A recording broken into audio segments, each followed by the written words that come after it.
to you. Welcome back to another Soul Truth Sunday Live. Listen, I'm your boy, FL, your life coach. And if you just joined in the channel today and jumping in on day 8, this is the 21-day live hatch challenge, right? I've been on here going live every day for the month of January because I promised you I was going to help you jumpstart your new year, right? Starting this month, teaching my book, gifting you my book, Hatch, because we hatching together, good people. So listen, this is day 8. Listen, if you haven't seen the first 7 days, go get caught up on the first 7 days. Each day builds on to the next, right? So we talked about identity, belief, thinking, right? We talked about tending to your garden, right? Yesterday we talked about expectation, day 7, right? Expectation, right? And desires are completely different. What are you expecting from God, source, the universe this year in 2026? That's different than what you desire. Ooh, we go check out day 7. Yeah, and today we talking about hunger, good people. Do you got the right hunger? And I'm gonna preference this with Genesis. I think it's Genesis uh in the book.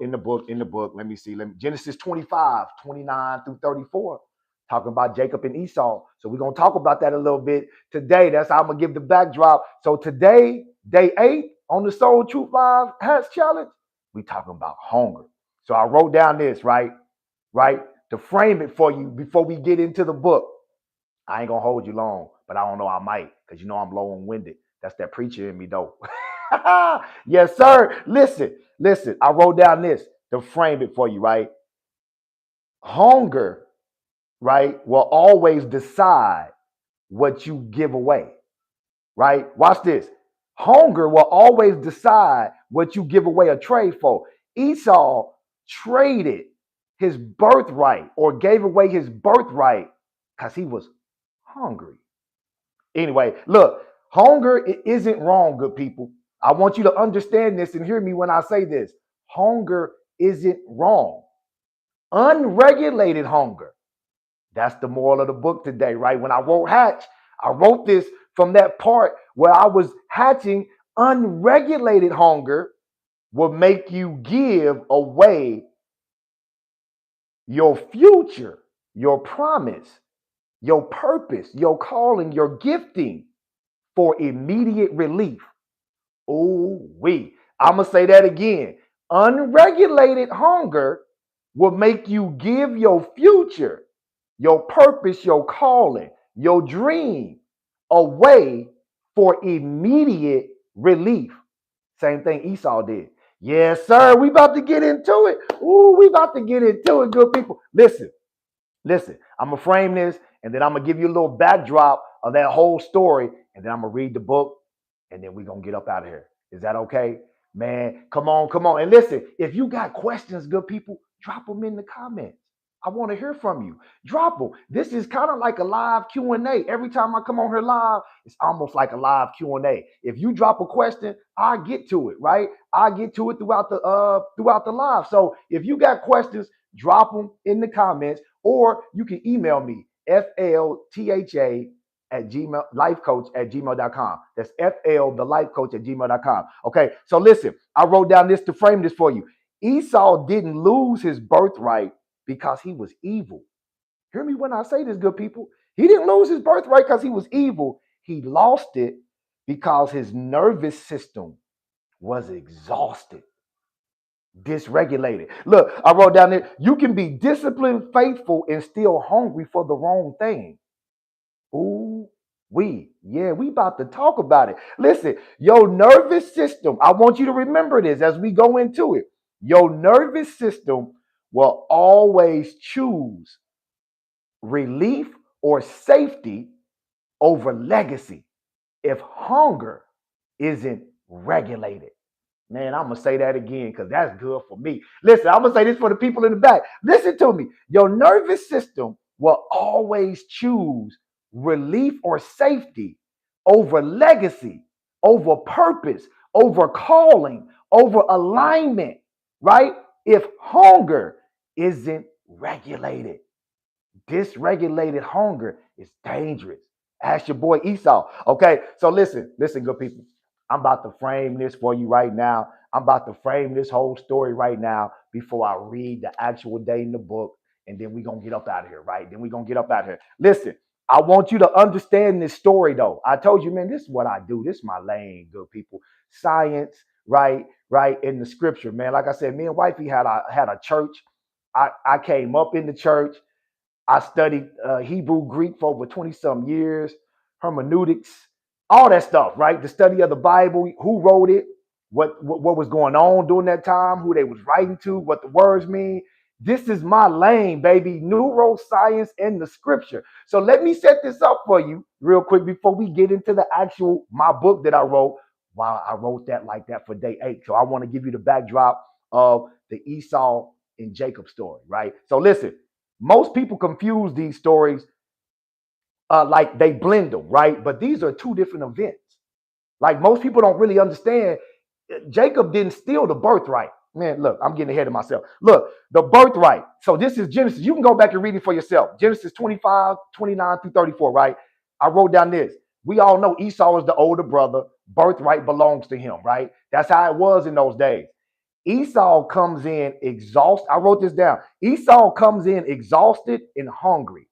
Jacob offers stew.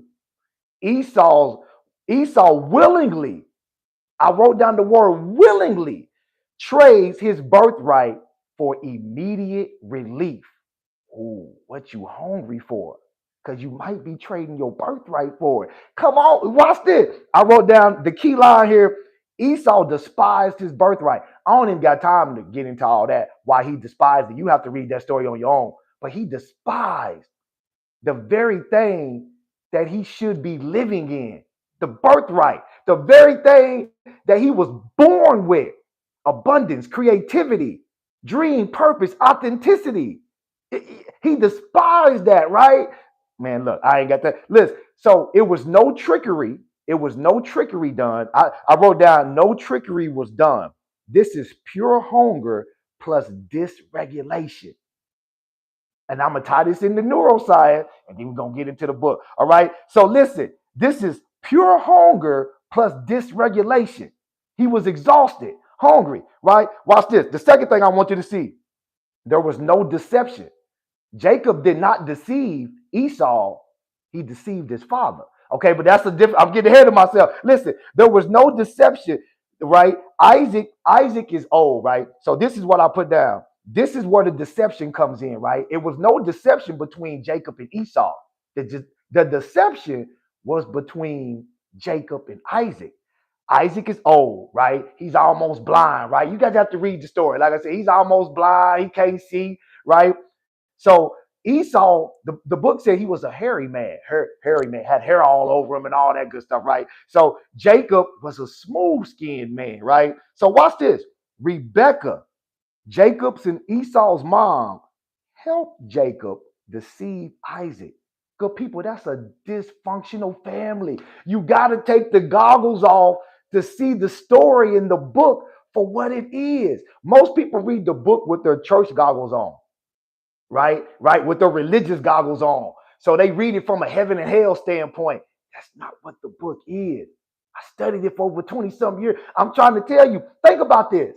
That's like, I've been married for 27 years. That's like my wife helping one of my sons deceive me. That's dysfunction, good people. That's an unregulated nervous system. Man, come on. Listen to me. Rebecca helped Jacob deceive Isaac. Jacob wears goat skins so Isaac can feel Esau, right? Watch this. This is the important part I wrote down. Isaac says, this is what Isaac says, his dad. Your voice, I hear Jacob, but I'm feeling Esau because he deceived him. He put on the man. Listen, this story is deep, good people. This is a story about a dysfunctional family. Dysregulated nervous systems, right? You hear me when I tell you this, man. We're going to get to the book, though. We're going to get to the book. So listen, this is huge because this is psychological now. Isaac is hearing Jacob, but he's feeling Esau. So now he's kind of confused. His nervous system is dysregulated now. So now his choices shrink.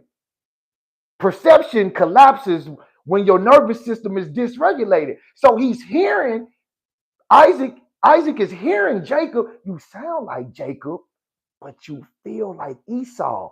This is kind of in his wife. And his wife helped him deceive her husband. This is dysfunction, good people. Listen to me. Listen to me. Okay, so listen. So listen. Jacob steals. I'm setting this up. Jacob steals the blessing. I want you to hear this, not the birthright. People get this story confused. He didn't steal the birthright. Esau gave the birthright to Jacob because of his hunger. Jacob didn't trick Esau. Esau just gave it because he despised it. But you're going to have to go read that on your own to figure out why he despised it. I know, but you need to go read that on your own. He despised it, right? So Jacob didn't deceive his brother. He deceived his father and his mama, his mammy. I'm going to say it like the hood said. His mammy helped him deceive. Dude, if that happened today, guess, like I said, if my wife helped one of my boys deceive me, you know how hot I would be? You know how upset I would be? You know how hurt I would be? You know how disappointed I would be? But this is going on in the book that you're reading with the religious goggles on. You got to take them off.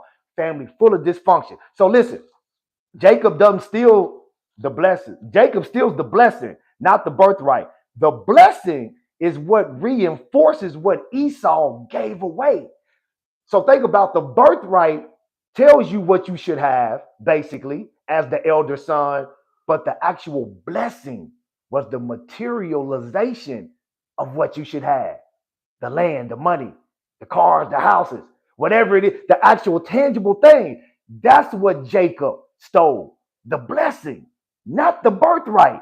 Okay, so listen. So now we in Genesis 27 through 32. Jacob is on the run now. I'm setting this up for my book Hatch. So I'm trying to show you Jacob, because now I wrote this at a different level of consciousness, right? That's why the book is called Hatch, good people, because I wrote this from one level of consciousness. Now I'm at another level of consciousness. So when you see it from another level, a higher level of consciousness, it looks different. This is why I always say truth never has an expiration date, because you just come to it at a different level of consciousness and you see something different. The giraffe and the turtle are standing in the same location, different perspective, different level of consciousness. The giraffe has a higher view. The turtle has a lower view. Same area, same proximity, same spot. Man, listen. Anyway, so listen, you got to catch that. Hatching, understanding, different level of consciousness. So now we come to, like I said, Jacob's on the run. Esau plans to kill Jacob. This is real, right? This ain't just imaginary in his mind. This is a real threat at the time. Esau is planning to kill Jacob, right? Jacob runs for years. I'll put down here. He lives in survival mode. Watch this. That's a dysregulated nervous system. Jacob is running from fear, flight. What I always say, fight or flight. This is why I always do this. Jacob is literally doing this, good people. He's really, literally, his body's in fight or flight. Oh my God, what's going on? What am I doing? He's running. He's running from an overactive nervous. Man, listen, I'm telling y'all, dysfunction at its finest. So he's running because he's in survival mode. When your nervous system is in survival mode, it's not time to create. It's not time to expand, right? It's not time to live your dream or go after the vision. You really think you're in immediate danger. So Jacob flees. He gets up out of there, right? Watch this. Jacob's identity, trickster. Right? Man, you got to go back. Jacob's name means trickster, heel supplanter. That's what it means in the Hebrew. Jacob tried to supplant his brother's heel on the way out the womb. Go read the story, right? So Jacob, heel supplanter. I want to spend a little bit of time right there on the identity, because watch this. If you've been called something your whole life, guess what you're going to grow up to do? Okay, let me bring this home to you real quick, good people. Dysfunction. Okay, let me bring it home to you in the street way. In the street way. If you've been told your whole life you ain't shit, you ain't gonna ever be shit, your mama wasn't shit, or your daddy wasn't shit, so you just like your daddy or you just like your mama, guess what? Guess what's going to happen, right? That's going to get absorbed in your nervous system. And so now you're going to make decisions based off what was stored in your nervous system and based off what you kept hearing and what you answered to. Jacob's name was Trickster. So in modern terms, Jacob was a hustler. That's what we all know hustlers, right? To this day, Jacob was the person that you saw coming. He was cool, but Jacob was the person that he hustle you and sell you your own shirt. And then you get home and be like, man, that's my shirt. Hey, what? That's Jacob, trickster, hustler. He's always trying to trip somebody up to get ahead. Stay with me. Stay, man, good. Dysfunction at its finest, good people. Okay, listen. So this is critical. So now we come to the wrestling stage, right? Right? Genesis 32. Now he's wrestling, right? This is critical. I want you to hear this. Jacob is about to face Esau. Woo, woo. His nervous system is fully activated at this time, right? He is in full fight or flight mode right now. He's been on a run. He's been on the run his whole life for over 20 years. You just got to go read the story. His nervous system activated in survival mode for over 20 years because he had to get Rachel and Leah. Then he had to work for the man. Just go read the story. For so 20 years, Jacob is in over hyper mode, survival mode. So Jacob can't create. He can't expand. He has to labor and toil because survival mode, it's not time to create. He's still looking out for Esau. Man, look here. So I wrote down his nervous system is fully activated. He wrestles all night. He isn't wrestling with God, good people. That's what it tell you in the text. But when you dig deeper into it, like I have for over 20-some years, he's wrestling with his old identity. This is why I said God touched him in the hollow of his thigh. Really, when you really study that in the Hebrew, that's intimacy, right? Personal. Jacob is wrestling with his old identity. And he said, I would not let you go. I would not stop this fight, this toil, this wrestle, right? Until you bless me, until you change my identity. Think cocoon to butterfly. Nobody understands that the butterfly used to crawl on its belly and eat dirt. And it had to go into the cocoon, the wrestling match, right? That's what gives it its wings to fly. It changed its identity. Same DNA. That's why I always say hatch is not about becoming a different person. It's the same DNA.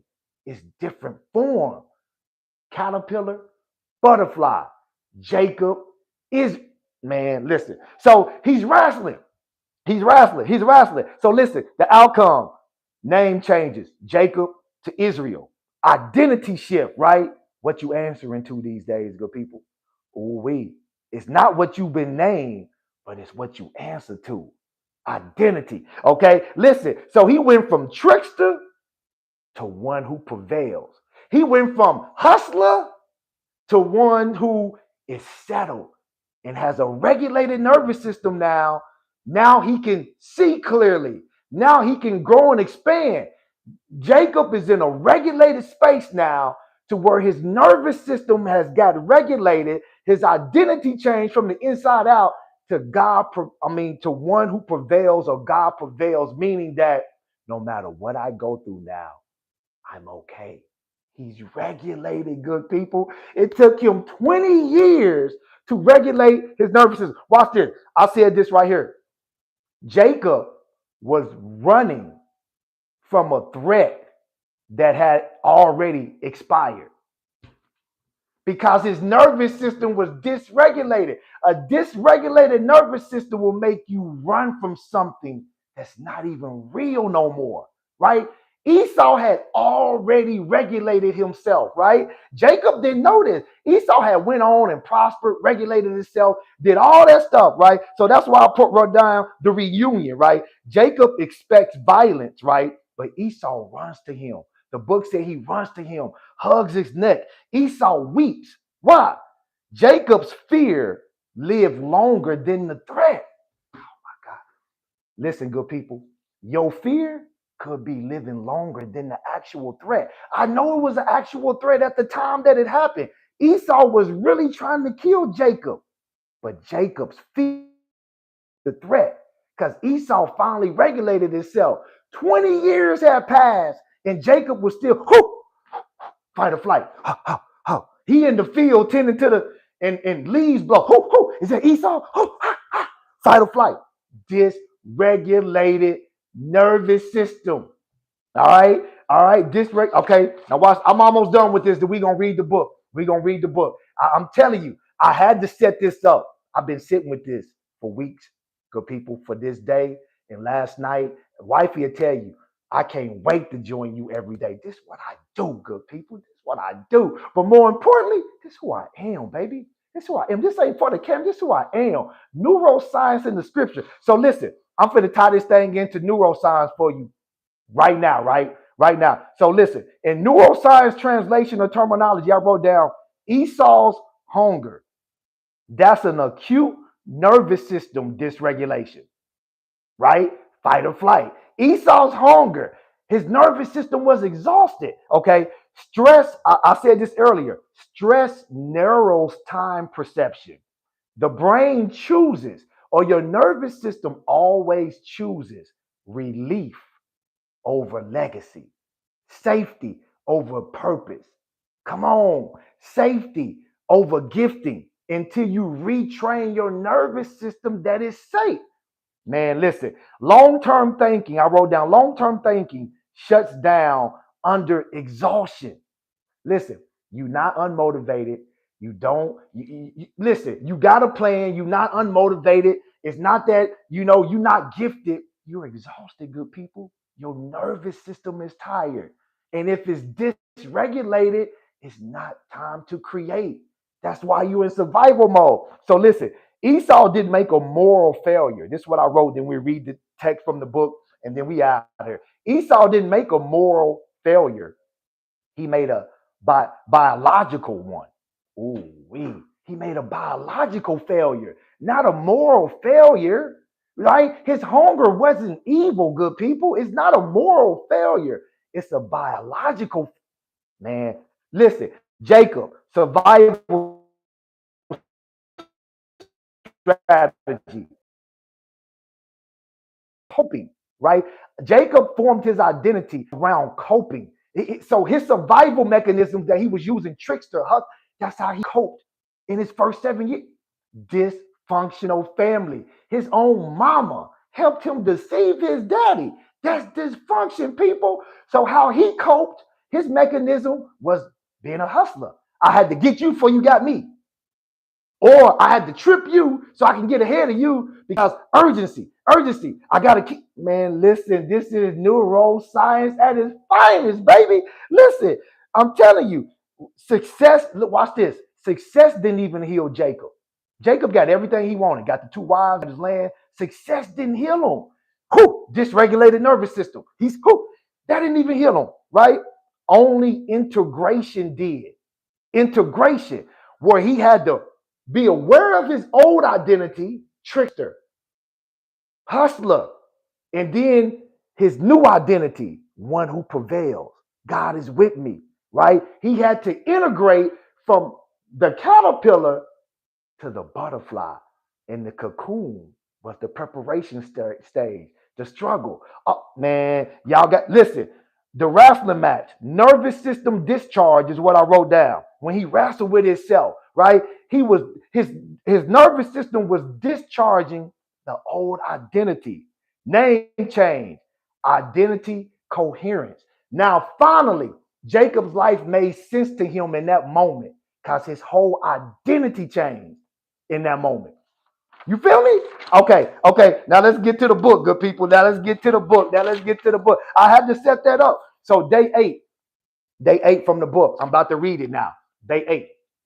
So in the story of Esau and Jacob, I just gave you the backdrop. Esau sold his birthright for a bowl of stew because his hunger took priority. Have you ever been so hungry that you will give anything to satisfy that hunger? Ooh, we. Sometimes that can be dangerous if it's dysregulated, good people. You see what I'm saying? Hunger in and of itself is never bad, but you must be careful what you hunger for. If you crave riches, power, fame, acceptance, you might be selling your birthright or giving your birthright away to get it. Peace, prosperity, love, joy, authenticity, right? Are what we should hunger for because those are our birthright. So read the Genesis and then answer the questions that I said. Answer the question. So the questions was, what are some of the key points of this story that stand out to you, right? As you write your responses, let the words speak to you and think about how you can apply it to your life. What are some of the key points of this story that stand out to you? As you write your responses, let the words speak to you and think about how you can apply it to your life. So listen, this is what I want to drive in a little bit. Hunger takes priority, right? What your nervous system prioritizes, right, determines how you decide. Remember that, right? You may be selling your birthright or giving your birthright away, your peace, your joy, prosperity, abundance to satisfy a misaligned appetite. So I want you to think about this. This is day 8, good people. I had to really set this up for you. What are you hungry for? What am I hungry for? What state am I in when I'm craving that hunger? I want you to think about these 3 practical things. And what have I traded before just to feel okay? What have I traded for immediate relief, like Esau did? So I want you to sit with these questions. Listen, no judgment, good people. Awareness is the work. Become aware when you ask these questions, when you read day 8. I gave you the backdrop of a story. Read it for yourself. Whatever comes up, don't judge it. Just sit with it. Awareness is the work because you cannot change your identity if you aren't aware of your old identity. So awareness is the work. And remember, I wrote this down before we get out of here.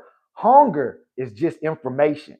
Not every craving deserves a response. Hunger is just information. Not every craving deserves a response. Regulation, regulation restores revelation. I'm gonna say that again. Regulation restores revelation. Once you regulate yourself, you move from survival mode to creation mode. I'm gonna leave you with this last soul truth, and then we out of here. Join me tomorrow for day 9, baby. So listen, I want you to really think about this and put yourself in the story. That's a dysfunctional family. We all come from trauma and dysfunction. Esau, Jacob, Rebecca, Isaac, all dysfunction, dysregulated nervous system. So I'm gonna leave you with this last soul truth, and then we out of here, good people. Esau lost his birthright or gave his birthright because of the wrong hunger. Jacob lost years of his life running from fear.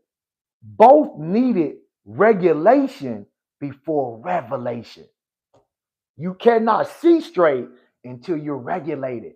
Revelation comes after regulation. You got to regulate your nervous system. And that is day 8, good people. I think that's day 8. Let me see. That is day 8. Join me for day 9 tomorrow as we talk about planning, good people. That is day 8. Day 8 is in the books. So if you haven't seen the other 7 days, get caught up on the first 7 days. Each day builds on to the next. Now we getting into the guts of the book now, the embodiment part, good people. You have to embody this, right? Man, I've been, like I said, the embodiment is where the power is, but you have to regulate yourself first before you get the revelation.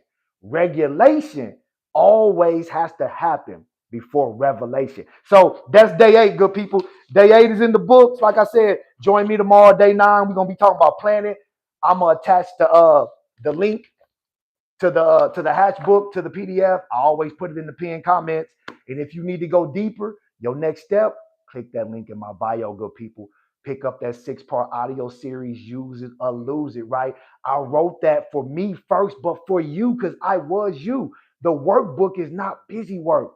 The workbook is where you really sit with yourself so you can really become aware of the self-sabotaging beliefs and thoughts that are stopping you from getting your gift off the sideline and into the game. 6 powerful audios, right? Where I tell you my story, how I got my gift off the sideline and into the game. And then if you need to go deeper, email me, flthalifecoach@gmail.com for your one-on-one soul truth power sessions. We get into those operating systems, uproot those outdated beliefs that I'm talking about. I help you regulate your nervous system and then give you tools to calm your nervous system down in real time moving forward. So listen, day 9 tomorrow. Join me tomorrow, same bad time, same bad channel. And listen, until next time, good people, let's keep hatching together. FL the Life Coach, always spreading that peace and love. Twice on Sunday. Go out, attract the life of your dreams. Y'all already know what to do. You got to regulate those nervous systems before revelation comes, and then you can dare to be you. Join me tomorrow, 9 a.m. Have a great Sunday.